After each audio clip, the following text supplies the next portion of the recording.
Welcome back everyone. Welcome to civil services study. UPPCS की test series चल रही है। इस टेस्ट में हम प्रैक्टिस करने वाले हैं करंट अफेयर्स के प्रश्नों को। 20 प्रश्न इसमें होंगे।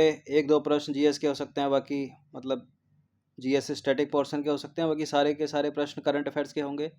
और यह है टेस्ट नंबर 67। इस टेस्ट सीरीज़ की प्लेलिस्ट बना रखी है, वहाँ पर आप टेस्ट नंबर 1 से लेकर 67 तक पहुँच सकते हैं। डिस्क्रिप्शन बॉक्स में लिंक है उसका।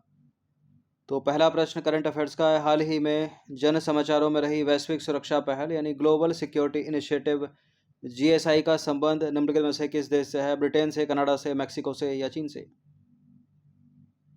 वैश्विक सुरक्षा पहल जीएसआई ये किसकी किसकी पहल है? ये है चीन की पहल। डी है इसका आंसर। चीनी राष्ट्रपति द्वारा एक नई वैश्विक सुरक्षा पहल यानी जीएसआई का प्रस्ताव रखा गया। ग्लोबल सिक्योरिटी इनिशिएटिव जीएसआई को अमेरिका की हिंद प्रशांत सामरिक नीति और क्वाड के विरुद्ध प्रतिक्रियात्मक कदम के रूप में देखा जा सकता है। क्वाड में कौन कौन मेंबर है? भारत, अमेरिका, ऑस्ट्रेलिया और जापान। तो इन्हीं के खिलाफ इसने अपना जीएसआई बना लिया। और ये है क्या? ये मेंस का टॉपिक है, प्रीलिम्स के लिए इतना इंपॉर्टेंट है। दूसरा प्रश्न ये आ जाता है, ज्योग्राफी का है ये प्रश्न। निम्नलिखित में से कौन से दर्रे यानी पास भारत के पश्चिमी घाट में आते हैं? नाने घाट दर्रा, भोर घाट दर्रा, पाल घाट, थाल घाट, अम्बोली घाट। उपर्युक्त विकल्पों में से कौन सा सही होगा? एक विकल्प एक कथन है 2 3 4। 2 3 4 यानी सी में, तो इसका मतलब है कि थाल घाट, पाल घाट, भोर घाट यानी नाने घाट और अम्बोली घाट को ये पश्चिमी घाट के दर्रे नहीं मानता है कथन। देखिए कथन गलत है, क्योंकि नाने घाट दर्रा भी भारत के वेस्टर्न घाट में है, भोर घाट भी है, पाल घाट भी है, थाल घाट भी है, अम्बोली घाट भी है। सारे के सारे दर्रे भारत के पश्चिमी घाट में स्थित हैं। पश्चिमी घाट है भी तो बहुत बड़ा, गुजरात से लेकर काउंट करेंगे तो तमिलनाडु तक है। 6 राज्यों में है। गुजरात नीचे आओगे, महाराष्ट्र, उसके नीचे गोवा, कर्नाटक, केरल, तमिलनाडु। 1 2 3 4 5 6 में है। तो सारे के सारे दर्रे समा जाएंगे वेस्टर्न घाट में। इसका आंसर हो जाएगा ऑप्शन नंबर डी, उपरोक्त सभी। देखिए भारत के पश्चिमी घाट में आने वाले दर्रे या पास की बात करें तो अम्बा घाट दर्रा, भोर घाट दर्रा, पलक्कड़ या पाल घाट दर्रा, नाने घाट दर्रा, अम्बोली घाट दर्रा और थाल घाट दर्रा। तो सारे के सारे हो गए। अच्छा, इन दर्रों में जो स्थानिक प्रजातियां हैं वो कौन कौन सी पाई जाती हैं? नीलगिरी ताहर और सिंग पूछ मकाक वानर यानी लायन टिल्ड मकाक। इन पे कई बार प्रश्न बनाया है, इंपॉर्टेंट है ये। और इस घाट के जो प्रमुख अभ्यारण्य वो हैं कलक्कड़, मुंडनथुरई और पेरियार। पेरियार केरल में।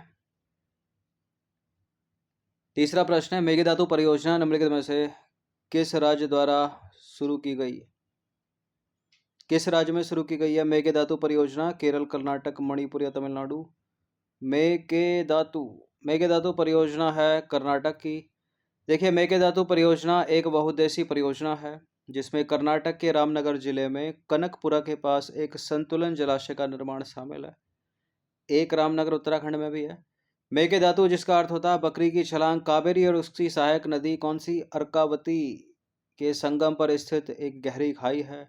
इसका प्राथमिक उद्देश्य क्या है? बंगलुरु और पड़ोसी क्षेत्रों में कुल 4.75 थाउजेंड मिलियन क्यूबिक फीट यानी टीएमसी, इसको 1000 मिलियन क्यूबिक फीट भी बोल सकते हैं, पेयजल उपलब्ध कराना और 400 मेगावाट विद्युत उत्पन्न करना। तो मेघादातु परियोजना बहुउद्देशीय परियोजना, करंट में न्यूज में है, कर्नाटक की परियोजना है ये।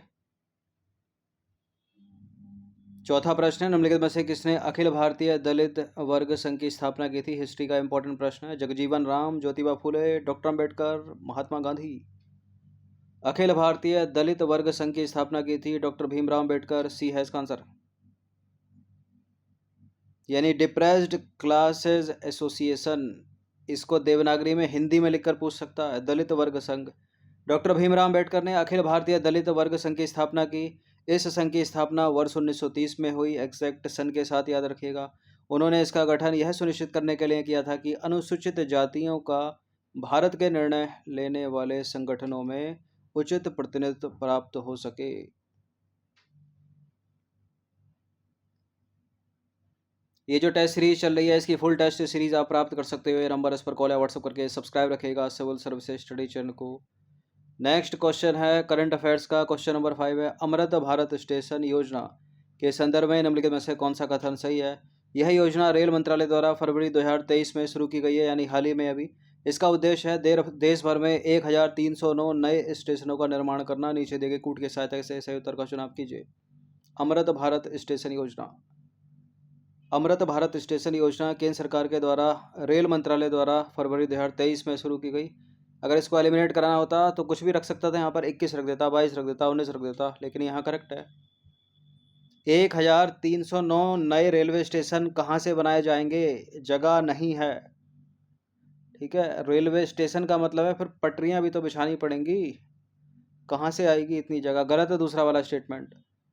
इसका उद्देश्य है देश भर में 1309 जो स्टेशन है उनका पुनर्विकास करना, जो पहले से ही मौजूद स्टेशन है उनका पुनर्विकास करना।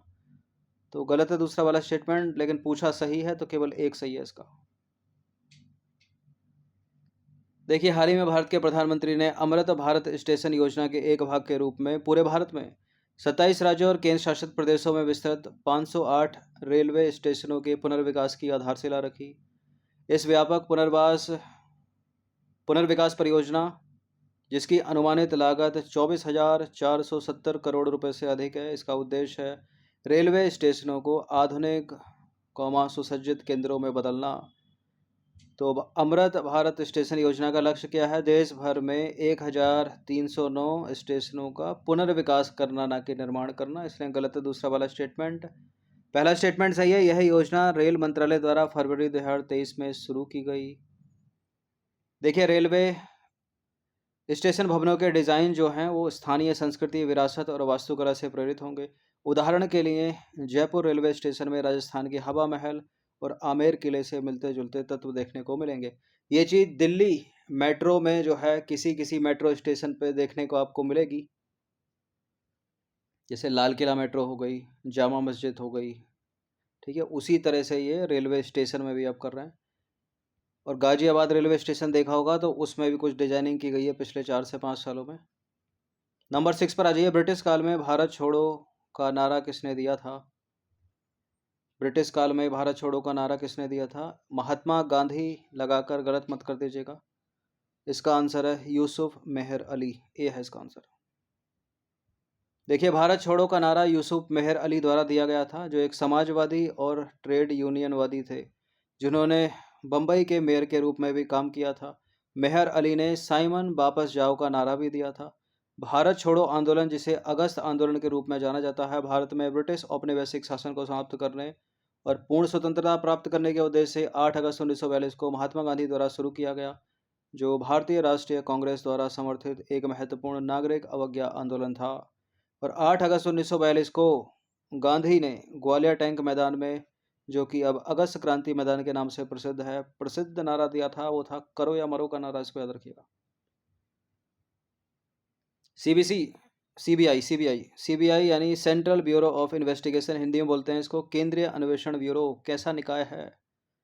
संवैधानिक निकाय है, सरकारी निकाय है, सांविधिक निकाय है यानी स्टैचुरी बॉडी है, कॉन्स्टिट्यूशनल बॉडी है, ना कॉन्स्टिट्यूशनल ना स्टैचुरी, ना तो संवैधानिक और ना ही सांविधिक।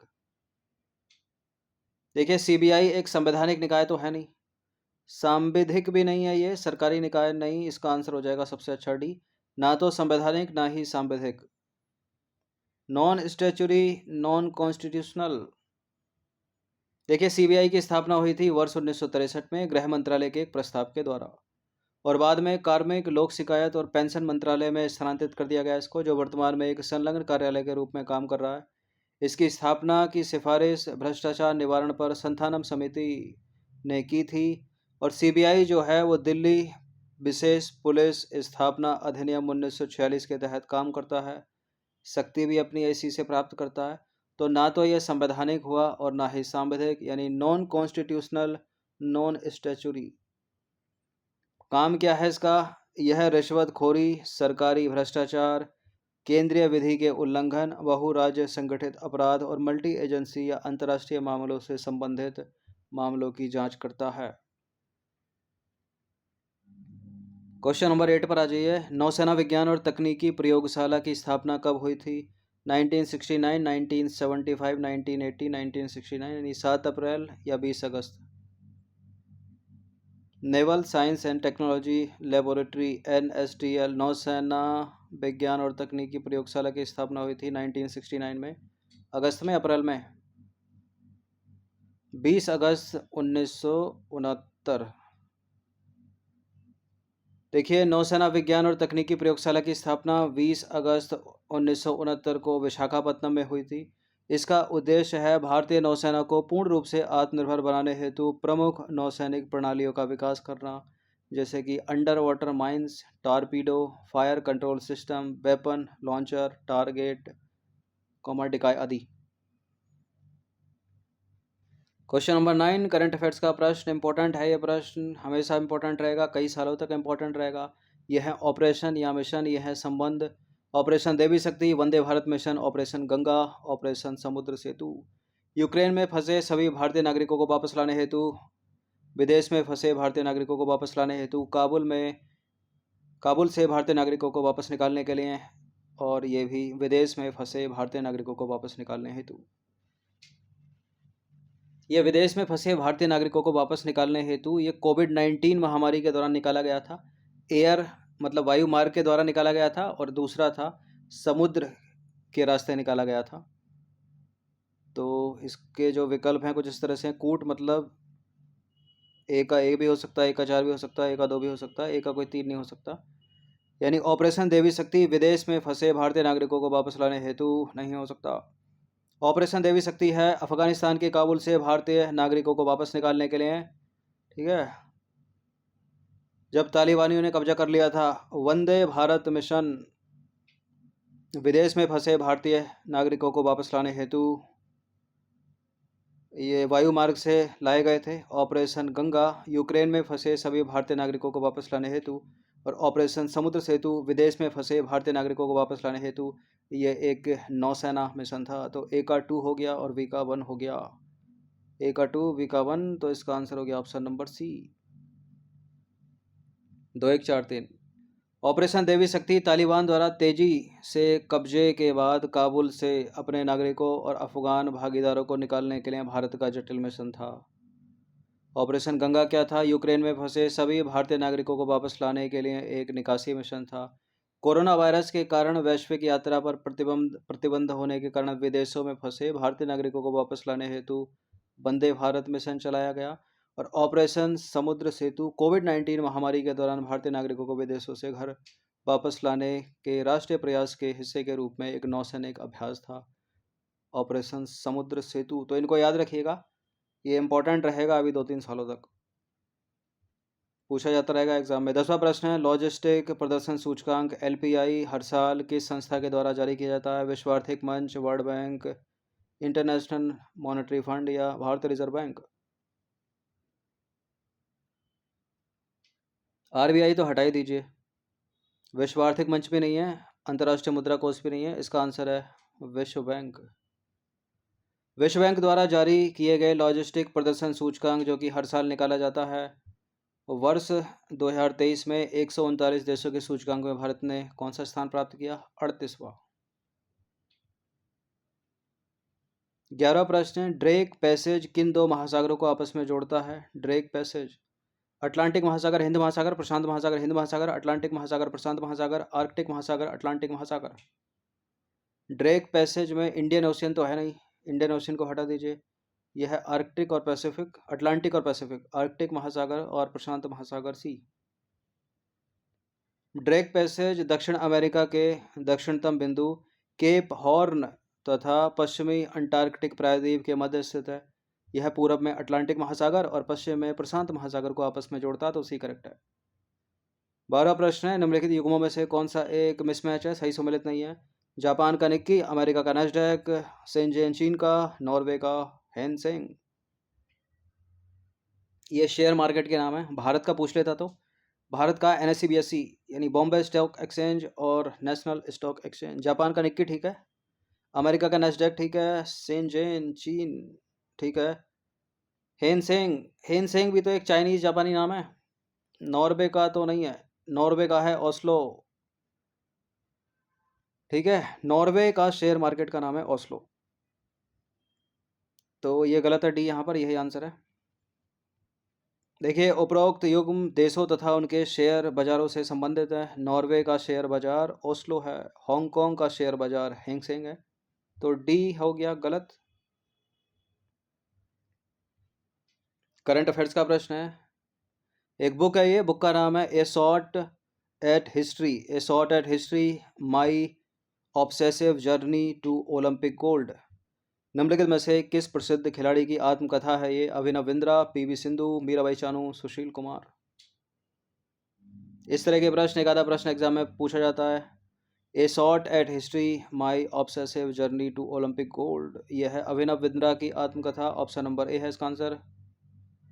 ए shot at history, my obsessive journey to Olympic gold भारतीय पेशेवर निशानेबाज अभिनव बिंद्रा की आत्मकथा है, जिन्होंने वर्ष 2008 के बीजिंग ओलंपिक्स में 10 मीटर एयर राइफल स्पर्धा में गोल्ड मेडल जीता था। हिस्ट्री क्रिएट की थी इन्होंने। क्वेश्चन नंबर 14 पर आ जाइए। वैश्विक नवाचार सूचकांक 2023 रैंकिंग में भारत ने कौन सा स्थान प्राप्त किया? अभी कल या परसों की करंट अफेयर्स में कराया था ये प्रश्न। कौन सा? 40वां।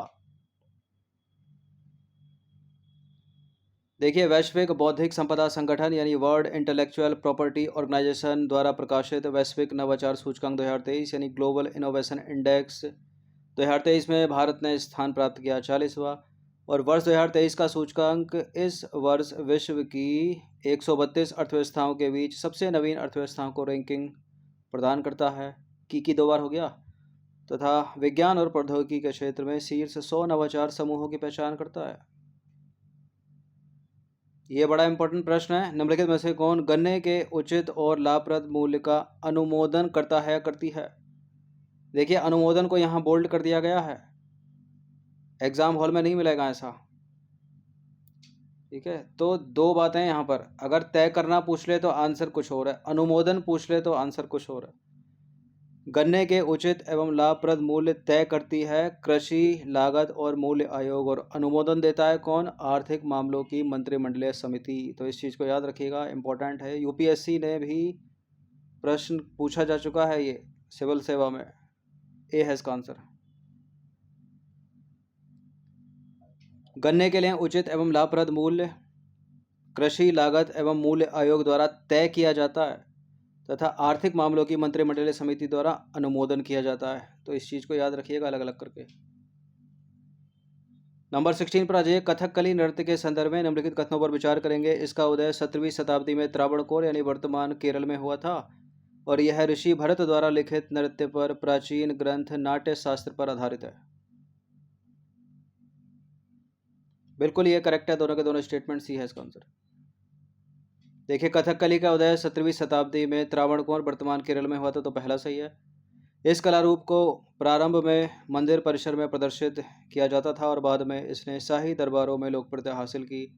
कथकली ऋषि भरत द्वारा लिखित नृत्य पर प्राचीन ग्रंथ नाट्य शास्त्र पर आधारित है, तो करेक्ट है दूसरा वाला स्टेटमेंट भी। केंद्रीय सतर्कता आयोग यानी सेंट्रल विजिलेंस कमीशन के संदर्भ में 2 स्टेटमेंट है यहाँ पर। यह एक संवैधानिक निकाय है यानी कॉन्स्टिट्यूशनल बॉडी, और इसकी स्थापना सरकार द्वारा वर्ष 1964 में के संथानम की अध्यक्षता वाली भ्रष्टाचार निवारण समिति की सिफारिशों के आधार पर की गई थी। कौन सा सही होगा इसमें? एक था ऊपर सीबीआई, यह है सीबीसी। सीबीसी और सीबीआई इनमें से कोई भी संवैधानिक या कॉन्स्टिट्यूशनल बॉडी नहीं है, तो गलत है पहला स्टेटमेंट, दूसरा वाला सही है। ये स्टैच्यूटरी बॉडी है, तो पहला गलत, केवल 2 सही है यहाँ पर। देखिए, केंद्रीय सतर्कता आयोग यानी सीबीसी सेंट्रल विजिलेंस कमीशन की स्थापना सरकार के द्वारा वर्ष 1964 में के संथानम समिति, जो कि एक भ्रष्टाचार निवारण समिति थी, उसकी सिफारिशों के आधार पर की गई, ताकि सतर्कता के क्षेत्र में केंद्र सरकार की एजेंसियों को सलाह और उनका मार्गदर्शन किया जा सके, तो दूसरा वाला सही है। संसद ने केंद्रीय सतर्कता आयोग को संवैधानिक दर्जा प्रदान करने हेतु वैधानिक दर्जा प्रदान करने हेतु केंद्रीय सतर्कता आयोग अधिनियम 2003 को अधिनियमित किया, तो पहला वाला गलत है। ठीक है, ये वैधानिक निकाय है, संवैधानिक नहीं। 18वां प्रश्न है। निम्नलिखित में से कौन सा भारत के राष्ट्रपति के निर्वाचक मंडल का तो भाग है किंतु महाभियोग अधिकरण का भाग नहीं है? यानी अपॉइंटमेंट में तो उनके शामिल होता है, अपॉइंटमेंट करवाने में, निर्वाचन में, लेकिन रिमूवल प्रोसेस में शामिल नहीं होता उनकी। और प्रश्न इंपॉर्टेंट है, ये बड़ा इंपॉर्टेंट है। कई बार एग्जाम में भी पूछा गया है, हर एग्जाम में पूछा हुआ है तो। देखिए, राष्ट्रपति के निर्वाचन में भाग लेते हैं कौन कौन? लोकसभा और राज्यसभा के इलेक्टेड मेंबर और साथ ही राज्यों की विधानसभाओं के इलेक्टेड मेंबर। ये तो ना निर्वाचन में भाग लेगा ना रिमूवल प्रोसेस में भाग लेगा, इसको तो पहले हटा दो।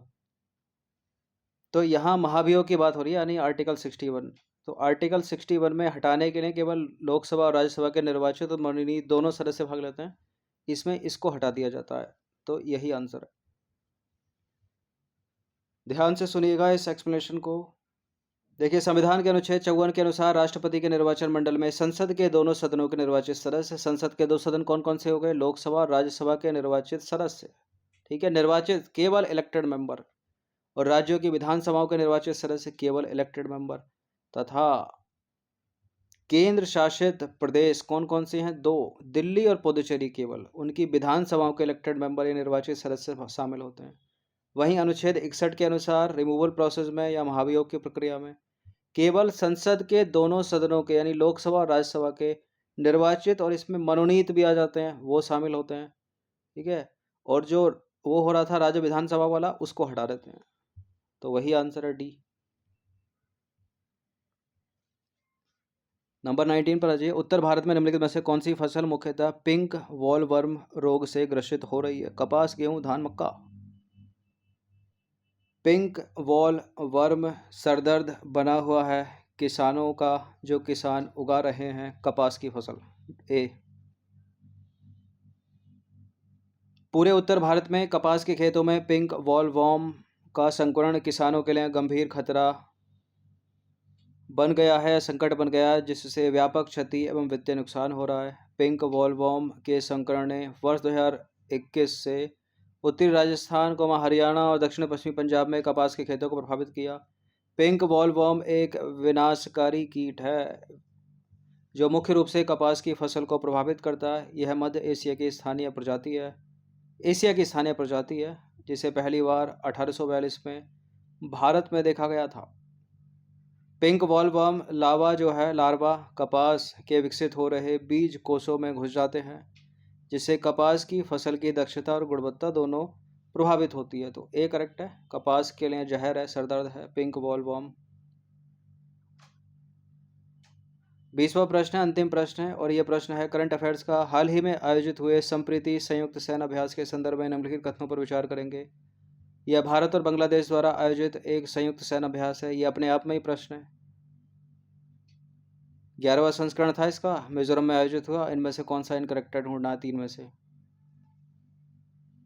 यहाँ तो स्टेटमेंट बनाकर पूछा, सीधा सीधा ही पूछा जा सकता है। संप्रीति संयुक्त सैन्य अभ्यास किन दो देशों के बीच है? Options, Bharat Sri Lanka, Bharat Indonesia, Bharat Bangladesh, Bharat Nepal.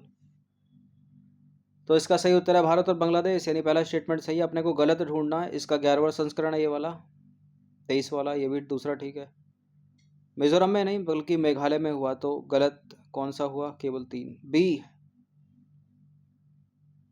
देखिए, वार्षिक संयुक्त सैन्य अभ्यास संप्रीति का 11वां संस्करण है इस बार, तो दूसरा वाला सही है। और 3 अक्टूबर 2023 को उमरोई मेघालय में शुरू हुआ है ये, ना कि मिजोरम में, तो तीसरा गलत हो गया। यह भारत और बांग्लादेश द्वारा बारी बारी से आयोजित होता है और दोनों देशों के बीच द्विपक्षीय रक्षा सहयोग के लिए है ये।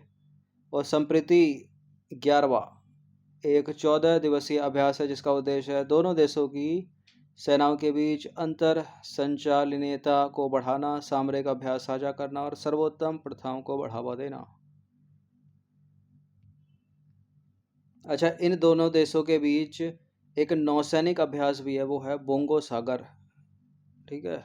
वो भी बोंगो सागर भी भारत और बांग्लादेश के बीच, संप्रीति भी भारत और बांग्लादेश के बीच। तो ये 20 प्रश्न थे इंपॉर्टेंट, इनकी प्रैक्टिस कर लीजिएगा। फुल टेस्ट सीरीज आप प्राप्त कर सकते हो यूपीपीसीएस की। ये नंबर इस पर कॉल या व्हाट्सअप करके हर दिन प्रैक्टिस करते रहिएगा। धन्यवाद।